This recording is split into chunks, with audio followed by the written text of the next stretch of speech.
Grabe ang laban sa LA. Kahit wala si Luka, nagpakitang gilas si LeBron James habang todo angas si Draymond Green. Debut game ni Luke Kennard, solid ang galaw ni Pat Spencer, at mainit ang tres ng Lakers.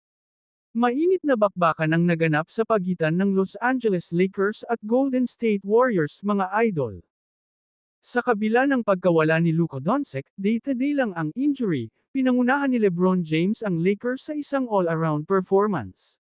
May minute restriction pa si LBJ pero ramdam agad ang impact niya lalo na sa second half kung saan nagkaroon siya ng takeover mode.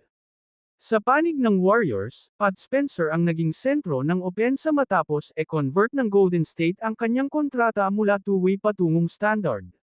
Pinahanga niya si Stephen Curry, na todong ngiti at tuwang-tuwa sa sidelines.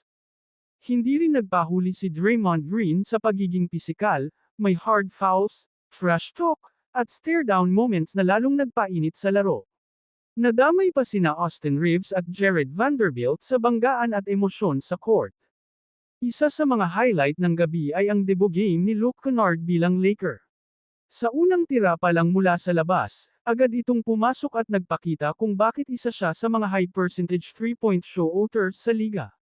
Dahil sa kanyang presence, napilitan ang Warriors na mag-adjust sa depensa. Kaya ganon yung depensa ng Golden State mga idol kay Luke Kennard. Dahil last month lamang ay pinaulanan sila ni Luke nung nasa Atlanta Hawks pa ang player na to ng LA, 22 points with 6 3-pointers siya nun.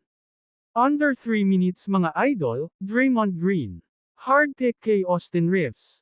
Pagsak si AR. Agad siyang pinagtanggol ni Maxi Kleber. Nakahanap ng katapat si Draymond. Nagkahabol ng 10 ang Golden State. Austin Reeves again, driving layup mga idol, 12 na ang hinahabol ng Golden State. Hanggang dulo lumaban itong si Guy Santos pero malaki ang hinahabol ng Golden State Warriors. Well sa huli panalo mga idol ang home team Los Angeles Lakers LeBron James with 20 points, 7 rebounds and 10 assists habang si AR nagtala naman ng 16 points with 8 assists off the bench. Sa huli, nanaig ang home team.